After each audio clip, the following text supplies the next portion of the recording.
Alabado, glorificado, exaltado sea el nombre de Cristo Jesús, hermanos y hermanos. Qué gusto estar con ustedes en este su programa. Conozca primero su fe católica, soy el Padre Pedro Núñez. Hoy, como de costumbre, tenemos un programa lleno de bendiciones. Y yo sé que hay una palabra de bendición para ti, para cada uno de ustedes, para cada uno de nosotros. Y ahí nos incluimos nosotros también, ¿verdad? Porque Dios habla, y cuando Dios habla y nosotros permitimos que su palabra cale lo profundo de nuestro ser, hay cambio de vida. Hay una vida mejor, porque en Cristo hay victoria, hay vida nueva, hay esperanza y definitivamente hay amor. El Señor nos invita en este momento pues, a hacer una oración, a comunicarnos con Él. Eso es lo que significa orar, hablar con Dios. Pero no solamente queremos orar, queremos que el Señor también nos hable a nosotros. Porque la oración siempre es un diálogo, ¿verdad que sí? Así que a medida que yo oro, no solamente escuches las palabras que yo voy a decir, que espero vengan de Dios, pero también que tú dejes que Dios te hable. ¿Y qué es lo que Dios te está diciendo a ti a través de esta oración? En nombre del Padre, del Hijo y del Espíritu Santo. Amén. Padre amantísimo, Padre bueno, Padre misericordioso, gracias, oh Dios. Gracias por el don de la vida. Gracias porque tú eres vida, Señor. Gracias, Padre. A veces ponemos demasiado énfasis en la muerte. Pensamos que la vida es una derrota. Que la vida a veces no tiene sentido, no tiene propósito. Nacemos en dolor, vivimos en el dolor y morimos en el dolor. Y tal parece como que es una eterna rutina. Y acabamos en el sepulcro. Pero tú nos dices, Señor, que tú eres vida. Tú eres la vida, Señor Jesús. Yo soy el camino, la verdad y la vida. El que viene a mí no morirá, sino que vivirá para siempre. Enséñanos, oh Dios, Padre Santo, a buscar a tu Hijo por encima de todo en nuestra vida, sabiendo que la vida tiene sentido, que la vida es hermosa, que la vida es preciosa, porque es un don maravilloso que viene de tus santas y providentes manos. Yo te doy gracias, oh Dios, por este hijo tuyo, por esta hija tuya. Bendícelos en abundancia, Señor, que crezcan en estatura, en tu presencia, Señor, poniéndote a ti, el Rey y Señor de la vida, como centro de sus existencias. Que estemos conscientes, Señor, que la vida es bella, es preciosa, es hermosa. Es un don tuyo, Señor. Y aunque a veces tengamos problemas y dificultades, aunque a veces tal parezca que nuestra barquita, nuestra vida se está hundiendo en el mar de nuestros problemas y dificultades, que estemos conscientes, Señor, que tú eres el capitán de nuestra barca, que tú eres el que sostienes nuestra barquita y que de tu mano, Señor, caminaremos de victoria en victoria hasta llegar a ti y poder, Señor, vivir en tu presencia, en tu gozo, en tu paz, en tu amor, para toda la eternidad. Bendice, Señor, a ese hijo tuyo que tiene problemas serios. Sánalo, Señor, libéralo, levántalo, Señor, en el día de hoy. En este día que tú le das vida, bendice a esta hija tuya que tanto tú amas, Señor, que en su dolor, en su dificultad, en su problema, ella encuentre gozo, Señor, de vivir y que ese gozo ella lo pueda repartir a manos llenas a aquellas personas que se acerquen a ella, particularmente en este día que por amor le das vida, Señor. Bendice, mi Dios, a cada uno de tus hijos, con poder, con fuerza, con autoridad. Y danos, oh Dios, la certeza de que estamos en tus manos santas y poderosas, que tú nos has creado, Señor, para que seamos verdaderamente felices, sabiendo que la felicidad se encuentra solamente cuando te encontramos a ti y te seguimos a ti, Señor. Hasta el último suspiro de nuestra vida, para después estar en tu presencia para siempre, para toda la eternidad. A Cristo que vive, gloria, honra y honor por los siglos de los siglos. Amén. Bendito sea Dios. Hermanas y hermanos, damos gracias a Dios por tantos de ustedes que nos escriben, que nos llaman pidiendo no solamente que respondamos a sus preguntas, que es importante para nosotros, pero también pidiendo oración por sus necesidades. Y qué bueno, que alegre el poder acompañarlos a ustedes en sus necesidades, sabiendo que el Señor hará maravillas en ustedes, en nosotros, a medida que ponemos nuestras vidas en sus santas y poderosas manos. Pedimos al Señor por Rosario, de Miami, Florida, que pide oración por sus hijos. Rosario, Dios te bendiga, bendiga a tus muchachos también. Pascual de Orlando, Florida, pide oración por la unidad familiar. Muchas bendiciones para ustedes en este día y para siempre. Natalia de Miami, Florida, pide oración por el alma de su suegra, Rosa Edilia. Muchas bendiciones y que el Señor le dé la corona de los santos muy pronto. Pedimos también por Héctor de Honduras, que pide oración por el descanso eterno de su mamá. Muchas bendiciones para ti, Héctor, y para tu mami. Muchas bendiciones y cuenta con nuestras oraciones. Paula de San Bernardino, California, pide oración por su familia. Muchas bendiciones para ustedes y particularmente para aquellos que en el día de hoy, en tu familia, tal vez más necesiten de Dios. Damos gracias a Dios por Rodolfo de Dallas, Texas, que pide por sanación interior. Y Rodolfo, acuérdate, Dios está contigo. Simplemente cree y vas a ver la gloria de Dios. Minerva de Omaha, Nebraska, pide oración por su salud. Dios te bendiga, Minerva, y a tu familia también. Pedimos también por todos aquellos que solicitan oración a través de nuestras redes sociales, particularmente por aquellos que nos escriben en Facebook. Pedimos también por los que se comunican con nosotros a través de Twitter, de Instagram, de YouTube. Recuerden que los únicos medios de redes, en las redes sociales de este servidor son los siguientes. Primero que todo, Facebook. Pueden ir, por favor, y suscríbanse si no lo han hecho todavía, yendo a facebook.com/P. Pedro Núñez. Facebook.com/P. Pedro Núñez. Estamos también en Twitter, en Instagram y en YouTube. Y la forma de comunicarse con nosotros es yendo a Padre Pedro Núñez, Padre Pedro Núñez. También queremos recordarles que nuestro correo electrónico es padrepedro@ewtn.com, padrepedro@ewtn.com. Y por favor, tener cuidado con perfiles falsos que piden apoyo económico en nuestro nombre. Eso nunca lo haríamos a través de estos medios que acabo de mencionar. No hace mucho tiempo atrás estaba hablando con una persona no católica que me dice: padre, yo no sé por qué ustedes rezan a los muertos. Y dije: ¿cómo es eso? Dice: sí, por ejemplo, a María, la Virgen María, la Madre de Jesús, ella está muerta, ella no está viva, ella está muerta. Los santos no están vivos, están muertos. Están esperando la segunda venida de Jesús para resucitar. Ah, sí. Y cuéntame entonces,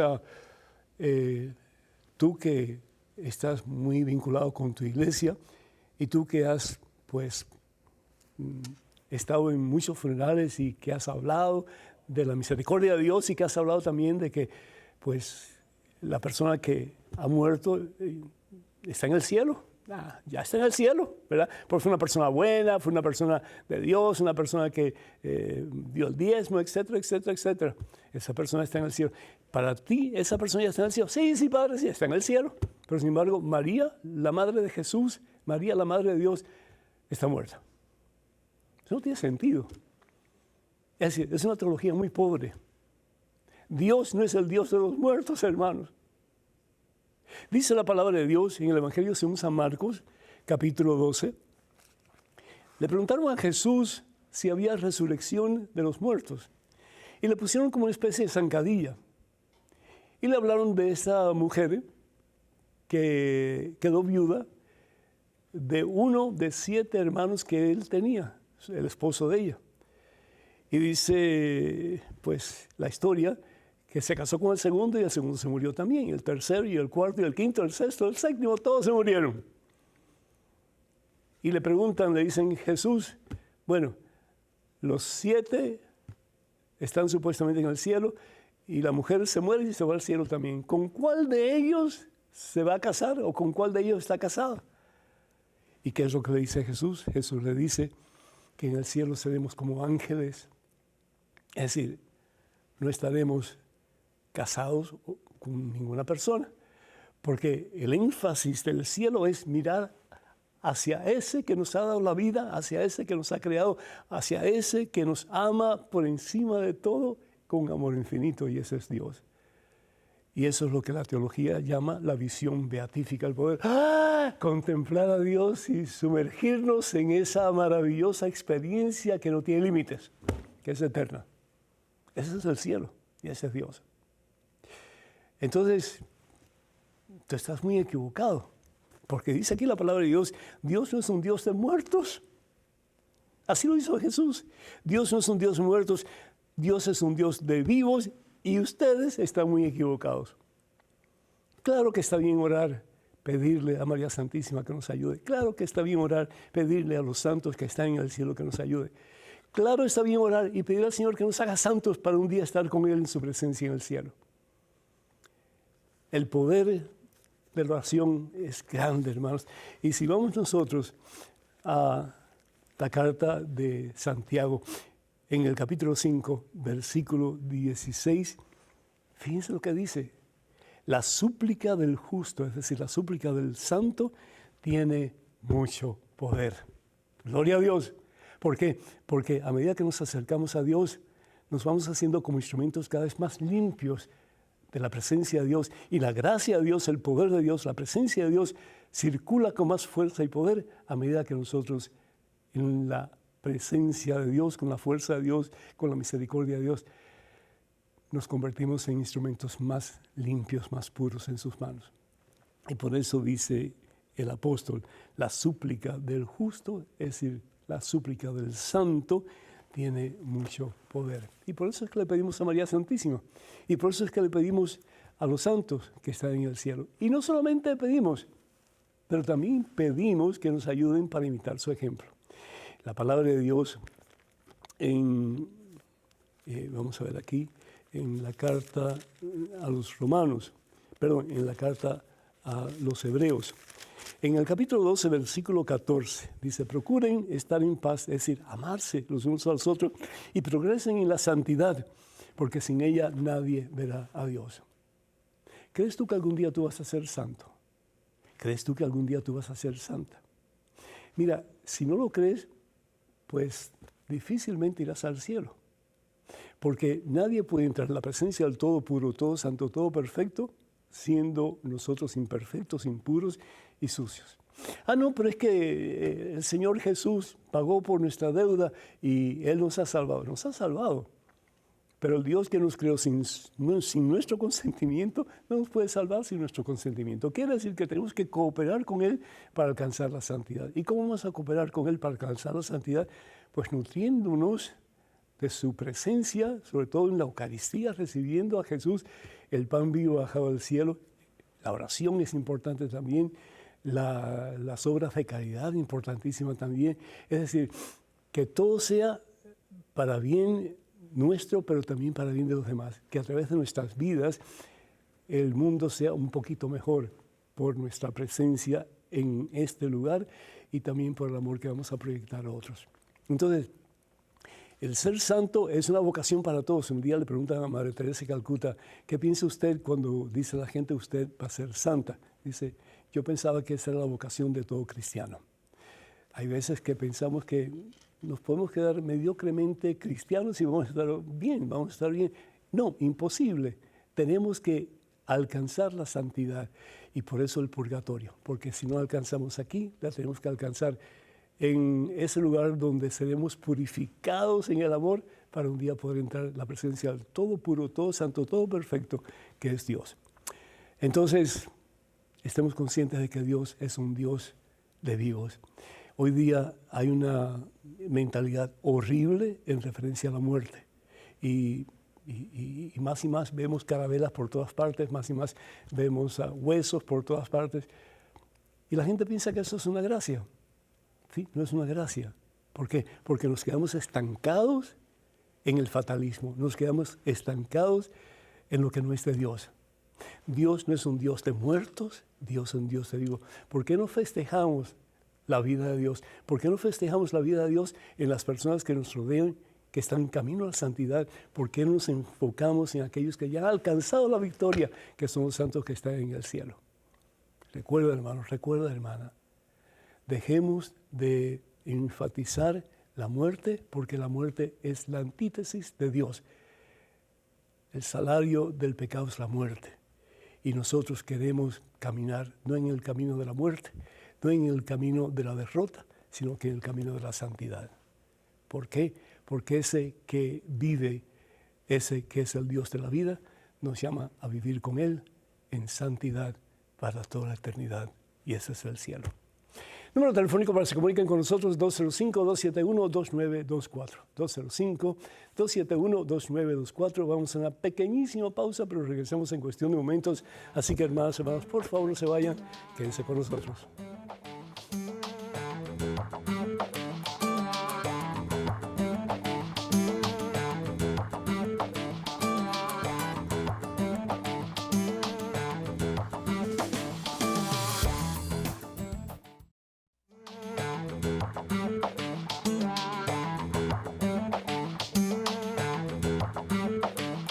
Alabado, glorificado, exaltado sea el nombre de Cristo Jesús, hermanos y hermanos, bienvenidos a este segmento de su programa Conozca Primero su Fe Católica. Soy el Padre Pedro Núñez. Tenemos una llamada vía telefónica de Lourdes desde México. Lourdes, ¿me escucha? Sí, Padre, ¿cómo le va? Buenas tardes. Muy buenas tardes, el Señor le bendice, Lourdes. Bienvenida, adelante por favor con su pregunta. Sí, Padre, ¿cómo no? Mire, hace unas semanas usted contestó una llamada telefónica diciendo que no había una descripción de nuestro Señor Jesucristo física en la Biblia. Mas, sin embargo, en todas las iglesias, los Cristos que hay en las iglesias, el Sagrado Corazón, etcétera, etcétera, tienen las acciones del rostro de la sábana santa. Oh, wow. Que para mí la sábana santa es la mortaja de Cristo. ¿Qué me dice usted de eso, Padre? Pues fíjese, muchísimas gracias, Lourdes, por esa información. Realmente, pues hay muchas posibilidades de que la sábana santa, el manto de Turín, sea en realidad pues el manto que cubrió el cuerpo de nuestro Señor Jesucristo cuando fue puesto en la tumba. Y por eso pues ocupa un lugar muy especial en esa iglesia en Turín.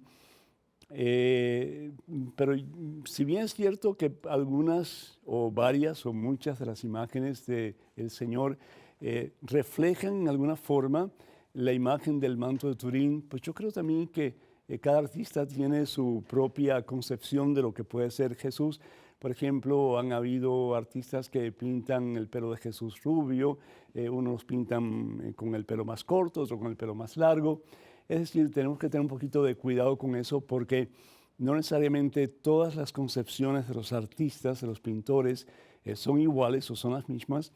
Y cada cual, pues según lo que su corazón le dicta y lo que pues su pensamientos y sus formas de expresión le dictan, pues va a plasmar en lienzo lo que él o ella piensa que Jesús tiene que haber lucido en ese tiempo. Pero usted tiene toda razón en el sentido de que el manto de Turín muy probablemente es la verdadera imagen en negativo de nuestro Señor Jesucristo. Y si es así, pues aquellas representaciones de pintores que en alguna forma pues han plasmado la cara de nuestro Señor Jesucristo, pues están muy acertados. Así que muchísimas gracias por su llamada, que Dios me la bendiga y que pues siga en sintonía con nosotros con este programa Conozca Primero su Fe Católica. Tenemos en estos momentos un correo electrónico, una pregunta, adelante por favor. Padre Pedro, tengo una duda. ¿En qué afecta al bautismo si no hubiera Eucaristía? Saludos y gracias de antemano. Felipe Martínez de Querétaro, México. También de México, bendito sea Dios. Pues Felipe, el bautismo, como bien sabemos, es el primero de los sacramentos de iniciación cristiana, es decir, el primero de los sacramentos. No se puede recibir ninguno de los otros sacramentos si no se recibe primero el sacramento del bautismo. El bautismo nos incorpora a Cristo Jesús, como hemos dicho en otras ocasiones, especialmente lo que dice la palabra de Dios, San Pablo en su carta a los Romanos capítulo 6, versículo 5, que somos injertados en Cristo Jesús, nos convertimos en parte de su cuerpo místico, que es la iglesia.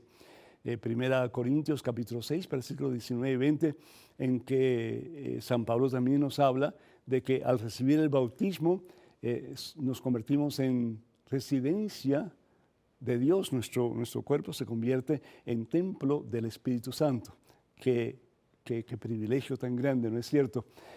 Pero también, es decir, si bien es cierto que el bautismo es el primero de los sacramentos de iniciación cristiana, el segundo, confirmación, y el tercero, Eucaristía.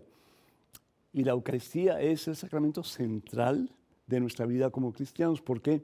Porque no solamente somos incorporados en Cristo Jesús, pero nos hacemos uno con Cristo a través de la vida que recibimos del mismo Jesús en nuestro ser. Se dice que uno es lo que uno come, ¿no es cierto? Entonces, al recibir la Santa Eucaristía, nuestro cuerpo y el cuerpo de Jesús se unen. Y por nuestro sistema circulatorio comienza a circular la misma sangre de Dios. Imagínate, qué cosa tan maravillosa. Entonces, como que un sacramento ayuda para que el otro sacramento nos llene más y más de Dios, al punto de que llenándonos más de Dios en cada Santa Eucaristía y siendo uno con Dios, con Jesucristo, a través del sacramento del bautismo, nosotros tengamos la fuerza, podamos tener el don maravilloso, la gracia, para ser cada día más fieles a Jesús, sabiendo, como dice Jesús en Mateo capítulo 24, versículo 13, que el que camina con Él y el que persevera con Él hasta el final, ese se salvará.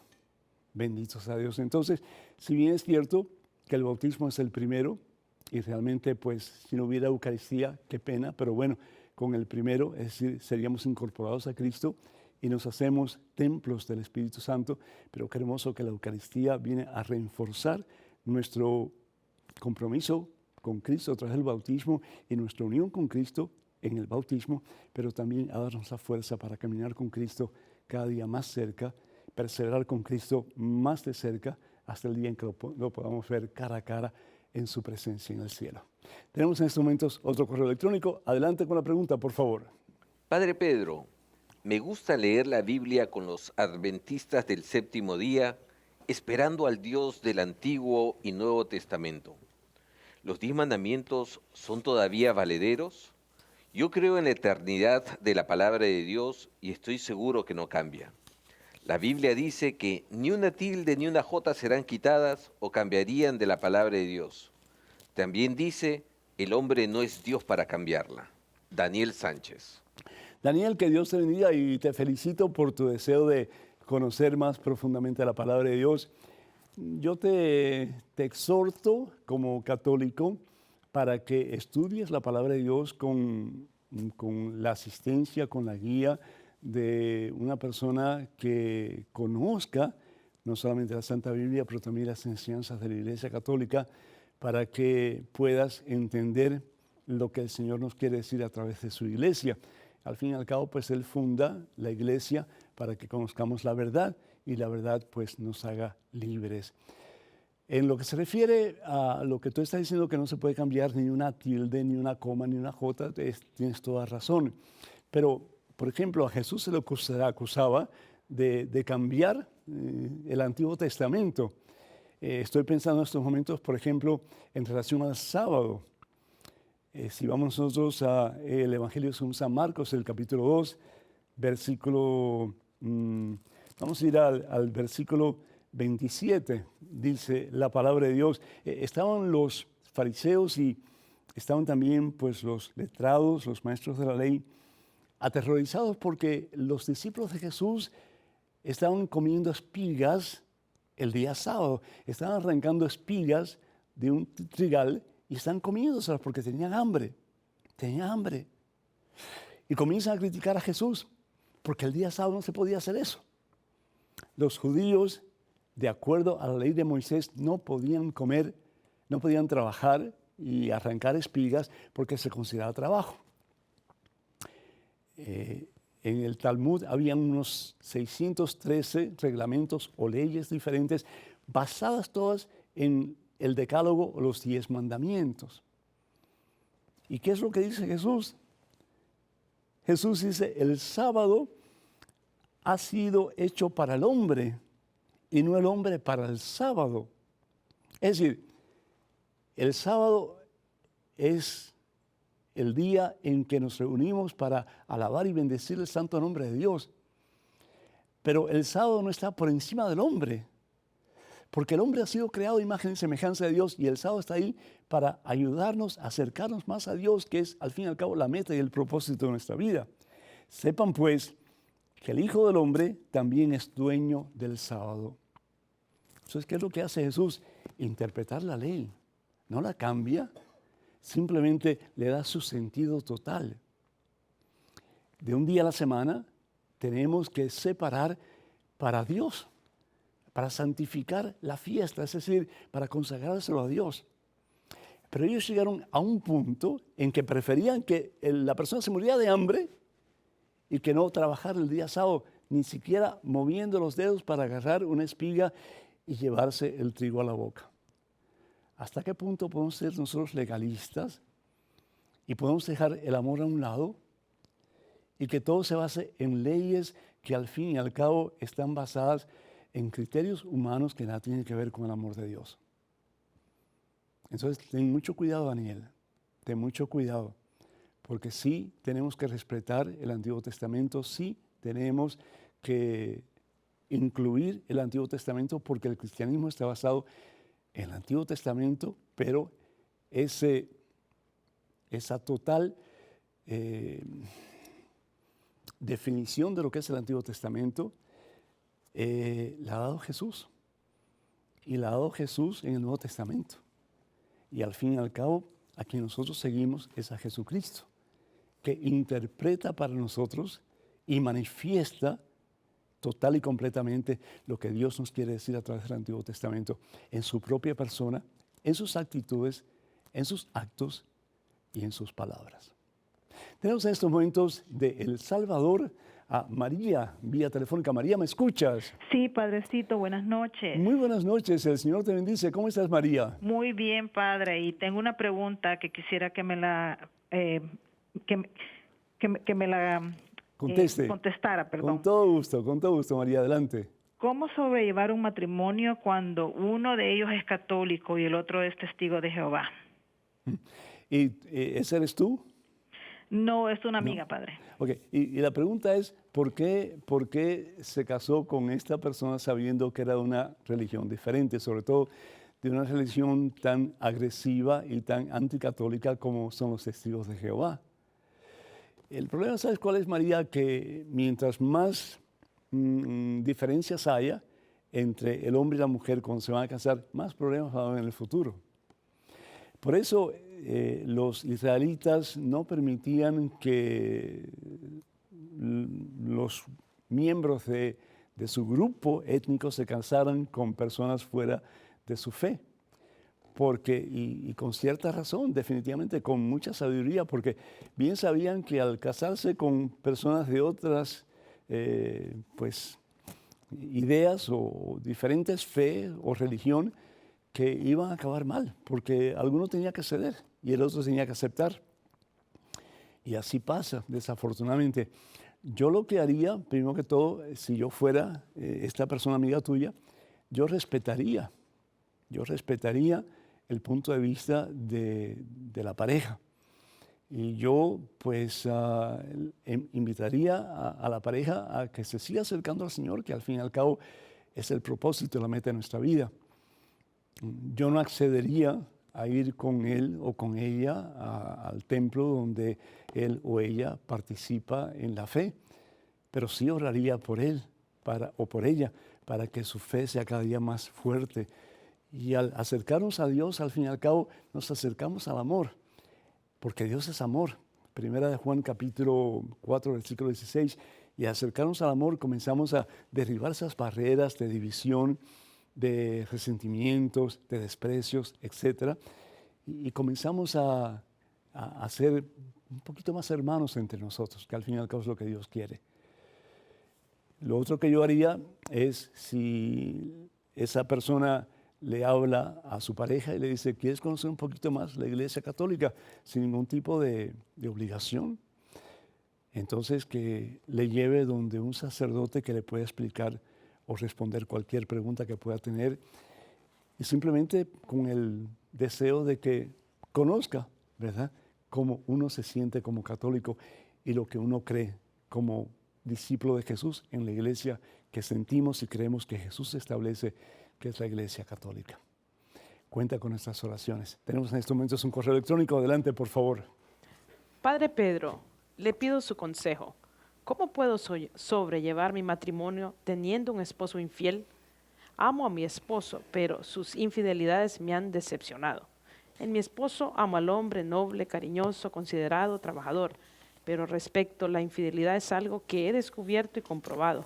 Realmente no quisiera perder mi hogar de casi 18 años. Estamos casados por la iglesia. Gracias por su consejo y orientación. Anónima. Anónima, cuánto lo siento, caramba, porque yo estoy seguro que tú te casaste, tú fuiste al altar de Dios, pues con muchos sueños y con muchas ilusiones y con muchas esperanzas. Y te has dado cuenta que, pues, lo que tú esperabas de tu esposo realmente se ha venido abajo. Y no es lo que tú esperabas que hubiera sido. Pero también yo quiero que tú como que abras tus ojos y te des cuenta de que ese tipo de vida tú no lo puedes tolerar. Es decir, Dios no quiere eso. Y de acuerdo al Evangelio según San Mateo, capítulo 19, una de las causas para anular un matrimonio es la infidelidad. Porque hay diferentes razones por qué una persona puede ser infiel, ¿verdad? Puede ser en alguna forma, pues, a consecuencia de el no sentir que en su casa puede recibir lo que él necesita. Yo no sé si eso es el caso de ustedes o no. Yo no sé cuán cerca estaba el uno del otro, cuántos problemas ha habido entre ustedes, qué ha sucedido para que el matrimonio entre ustedes llegue al punto de que exista esa división tan terrible entre ustedes dos. Pero sí yo te digo una cosa, no es bueno ni es saludable este tipo de relación. Ni es saludable ni es bueno para ustedes dos como pareja, ni es bueno ni es saludable tampoco para sus hijos. ¿Qué hacer en una situación así? Yo, siendo tú, iría a ver a un sacerdote de confianza. Le explicaría la situación. Y yo le pediría al sacerdote que ayude al esposo y a tu persona a hablar y a ver qué es lo que está pasando. Y realmente pues tiene que haber un cambio honesto, de verdad, en él, si es que él quiere continuar en esa relación contigo. Si él no quiere continuar esa relación contigo, pues entonces déjalo ir, déjalo ir. No te digo ni que te divorcies ni que busques a otra persona, pero déjalo ir, que ya no sea parte ni de ti ni de tu hogar tampoco. Y si el caso llega al divorcio, pues entonces sí comenzar a buscar un proceso de nulidad de tu matrimonio para si en un futuro tú quieres rehacer tu vida y de verdad encontrar la persona que te va a hacer feliz, de acuerdo a la voluntad de Dios, que lo puedas hacer. Pero sí te pido que tengas cuidado porque estas infidelidades no solamente van a lastimar y aplastar tu dignidad, pero también van a lastimar y aplastar la dignidad de tus hijos. Así que por tu persona y por ellos, actúa y hazlo lo más pronto posible. Cuenta con estas oraciones. Tenemos en estos momentos un correo electrónico con una pregunta. Adelante, por favor. Jamás los mormones decimos que Jesús es Dios. Creemos en la Trinidad. Dices que el que cree en contra de la verdad es un apóstata. Estamos de acuerdo. Ustedes hace tiempo se apartaron de la verdad. Le cambiaron el nombre a la iglesia. Bautizan no por arrepentimiento, sino a los niños. Amigo, abra los ojos y vea la verdad. Quizás en una de esas el Señor lo bendice y se casa con una linda mujer como Dios mandó en el principio del mundo. Un abrazo. Juan Pablo Sánchez Cabrera. Juan Pablo, Dios te bendiga. Y bueno, pues jamás dicen los mormones que Jesús es Dios. Qué pena. Yo digo, yo proclamo, yo grito que Jesús sí es Dios. ¿Tú no quieres aceptarlo como Dios? ¿Tú no quieres aceptarlo como tu Señor? Pues, cosa tuya. Pero yo sí lo acepto. Yo sí creo en Él. Yo sí creo que el Verbo se hizo carne, que la palabra de Dios se hizo carne y habitó entre nosotros. La palabra de Dios en el Evangelio según San Juan, capítulo 1, versículo 14, dice eso. El Verbo se hizo carne.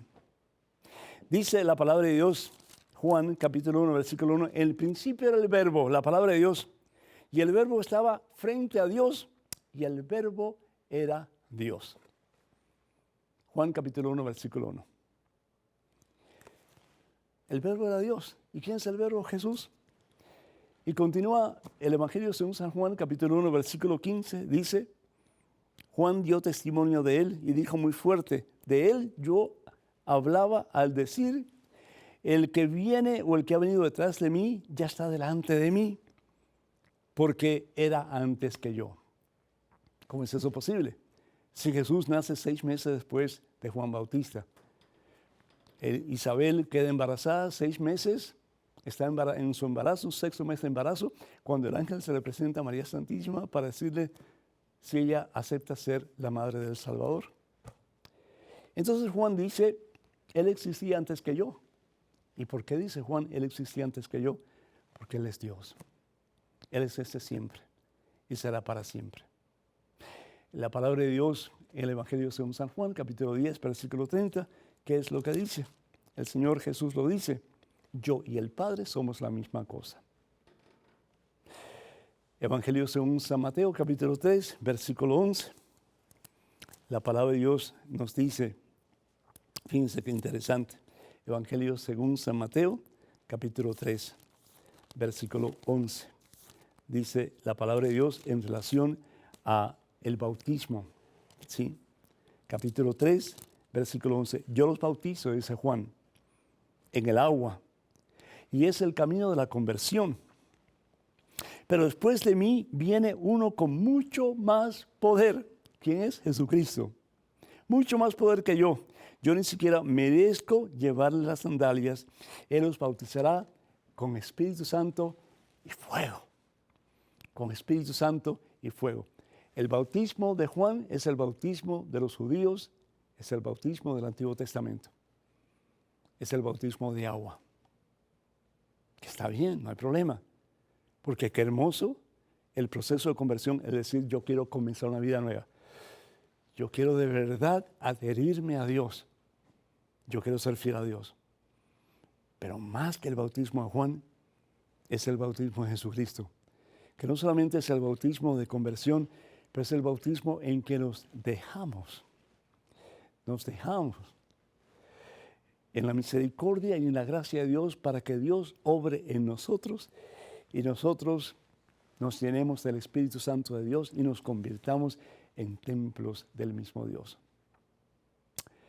Y en relación a qué pasa si Dios me manda una linda mujer para que me case con ella, pues decirle, mi hijita, ya yo estoy casado, mi esposa es la iglesia y ya estoy comprometido hasta el final de mis días. Y qué hermoso poder decir eso, y no solamente los sacerdotes, pero también los laicos.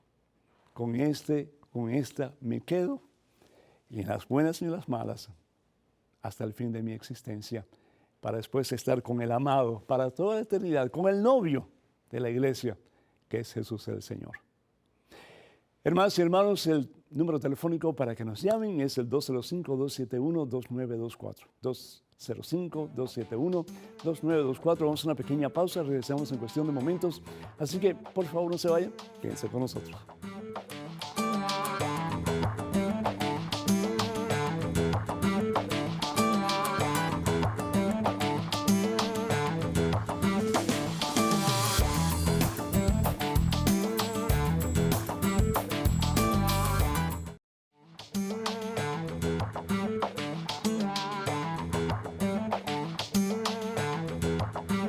Alabado, exaltado, glorificado sea el nombre de Jesús, Rey de Reyes, Señor de Señores, hermanos y hermanos, bienvenidos a este segmento de su programa. Conozca primero su fe católica. Soy el Padre Pedro Núñez. Tenemos a Raquel vía telefónica desde Chile. Raquel, bienvenida. Buenas tardes, Padrecito. ¿Cómo está usted? Por la gracia de Dios, bendecido. Gracias, Raquel. Adelante. Qué bueno. Padrecito, quería hacerle una pregunta. Mire, he sabido que antes, cuando alguien se suicidaba, no le oficiaban misas y no se le enterraba en un cementerio católico. En Camposanto, sí. ¿Y por qué ahora los llevan y los entierran con los católicos? Gracias, padre. Muy interesante tu pregunta, Raquel, muchísimas gracias. Pues yo creo que la iglesia está más consciente en estos tiempos de la vasta misericordia de Dios.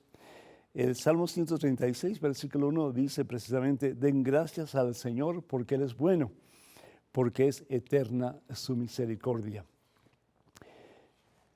El único que realmente sabe con exactitud si la persona está camino al cielo o si está en el infierno, camino al infierno, es Dios. Y pues nosotros realmente no tenemos conocimiento claro para decir esta persona pues ha sido salvada y esta persona no. Solamente eso Dios lo sabe. Los hermanos protestantes pueden decir, bueno, si yo acepto a Jesús como Señor de mi vida, ya estoy salvo. Pero eso es un problema serio porque yo puedo cometer pecados serios y al cometer pecados serios yo estoy desconectándome de la misma gracia de Dios, de la misma presencia de Dios y por lo tanto, si me muero en ese momento y si tengo un pecado mortal en mi alma, pues al cielo no voy a ir. Entonces, por otra parte, pues se consideraba y se considera la matanza de uno mismo, el suicidio, como un pecado grave. La pregunta entonces es si en el foro externo se ha cometido un pecado grave, es decir, se ha matado uno mismo, se ha suicidado uno mismo, entonces, ¿cómo puede ir al cielo? Pues de nuevo, en la vasta misericordia de Dios, hasta el último instante, la persona puede arrepentirse de ese pecado y puede volverse a incorporar a Cristo Jesús a través de, pues, el perdón, el arrepentimiento, a través de una genuina actitud de conversión.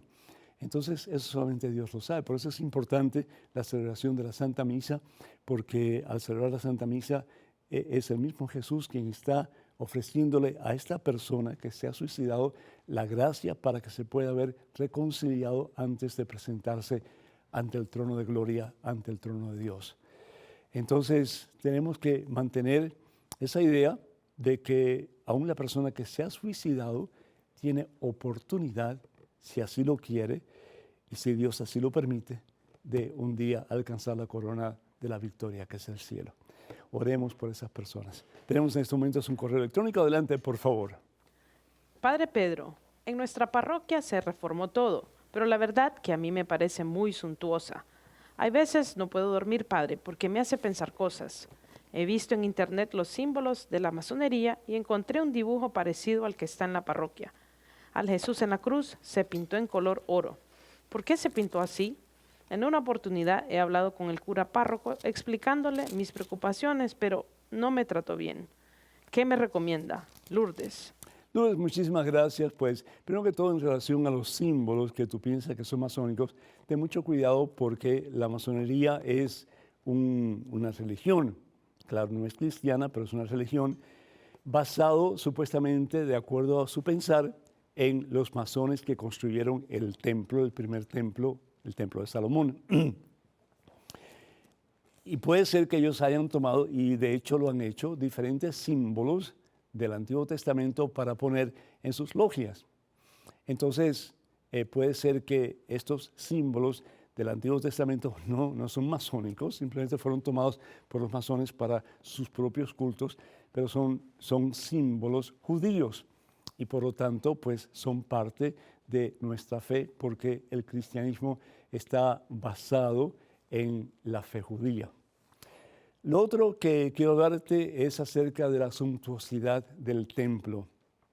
Si bien es cierto que Jesús se hace pobre, si bien es cierto que Jesús nace en un establo, si bien es cierto que el que todo lo tiene, el que todo lo posee, se hace un humilde niño que ni es capaz de poder abrazar a su madre, un niño que no es capaz ni de balbucear una palabra, el verbo se queda mudo. El Todopoderoso se hace humilde, pequeño y necesitado del calor humano. también tenemos que pensar que Dios es el que lo merece todo y al fin y al cabo de Él es todo.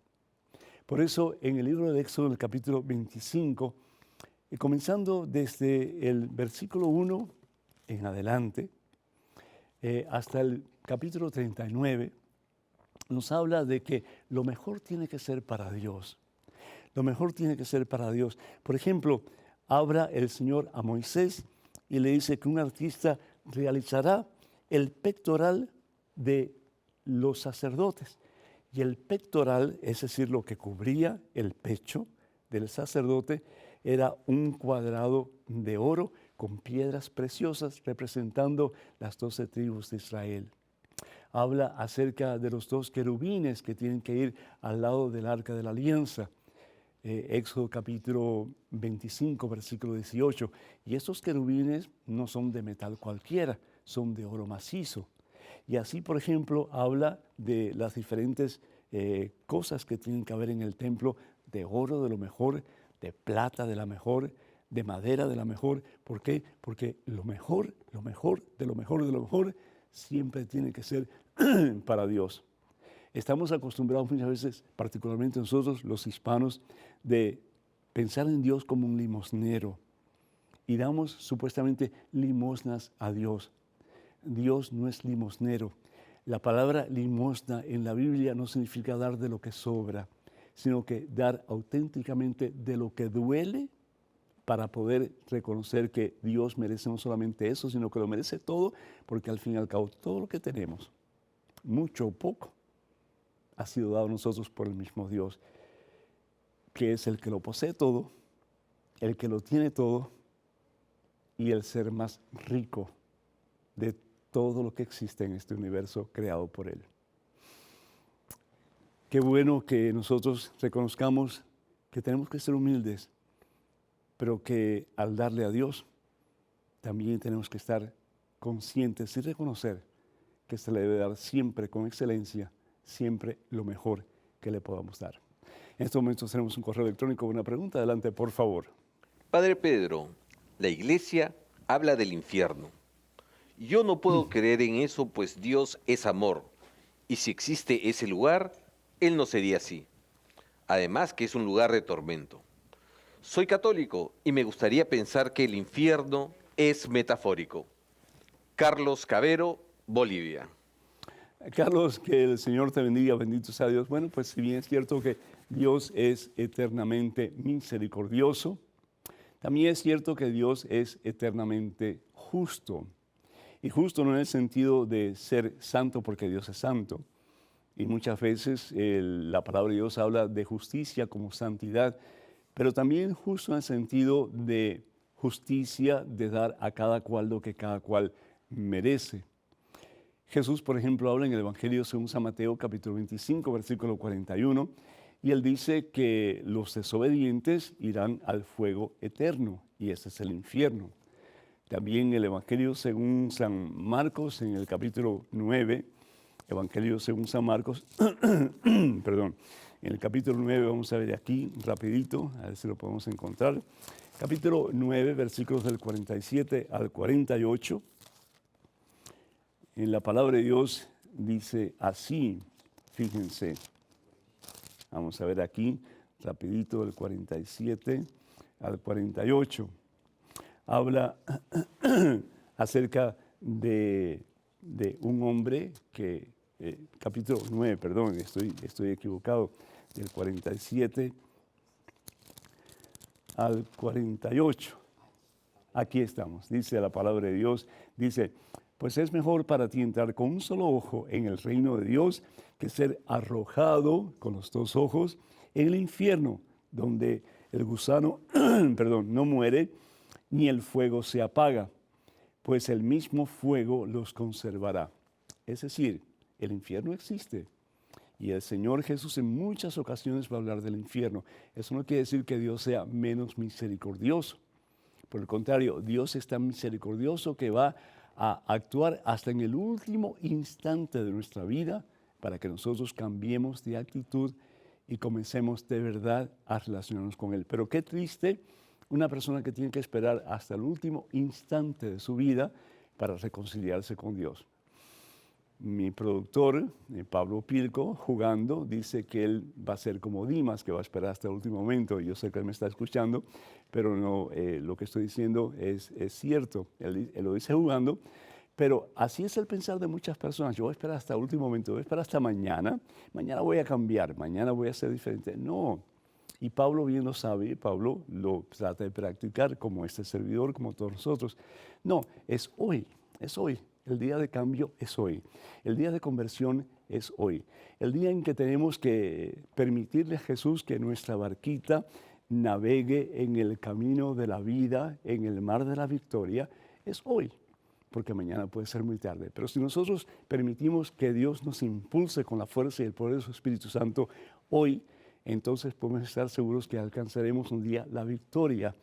Y a través del sacrificio alcanzaremos la verdadera meta que Dios tiene para ti y para mí, que es la Pascua en su totalidad, ese paso maravilloso en que vamos a experimentar en su totalidad el gozo eterno de estar unidos al Señor, que al fin y al cabo es el cielo. Pero bueno, hermanas y hermanos, muchísimas gracias por este tiempo que hemos compartido juntos. No saben cuánto les agradecemos su presencia, su audiencia, y pedimos al Señor, yo pido al Señor y me uno a mis hermanos en estudio, que de verdad pongamos énfasis, más énfasis en el hecho de que un día vamos a alcanzar la victoria, la gloria final, que es el cielo. Luchemos por ser santos, luchemos por vivir nuestra vida de acuerdo a la voluntad de Dios, sabiendo que Dios no es un Dios de muertos. La vida para muchos no tiene sentido, pero para el cristiano debe tener mucho sentido, porque la vida nos lleva a la verdadera vida, si así lo queremos, con su gracia y poder, que es el cielo.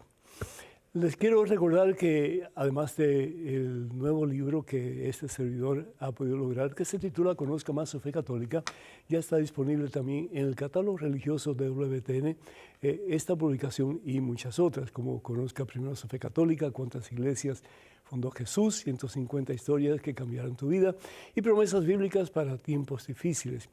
Para adquirir cualquier este material o para más información, y también los libros de Madre Angélica en español, por favor comuníquense al número telefónico 205-795-5814. Repito, 205-795-5814. Escríbanos con sus preguntas y sus comentarios a la siguiente dirección: padrepedro@ewtn.com. Esto es correo electrónico padrepedro@ewtn.com. Que el Señor les bendiga en abundancia, que sigamos creciendo en santidad, en estatura ante Dios y ante los seres humanos, y que sepamos que Dios está vivo y que Él quiere que también nosotros vivamos en plenitud nuestra vida aquí en este mundo y para siempre un día en el cielo. Que la bendición de Dios Todopoderoso, Padre, Hijo, Espíritu Santo, esté con ustedes hoy y siempre. Amén, hermanas y hermanos. Que tengan un precioso día lleno de la presencia de Dios, y hasta la próxima, Dios mediante.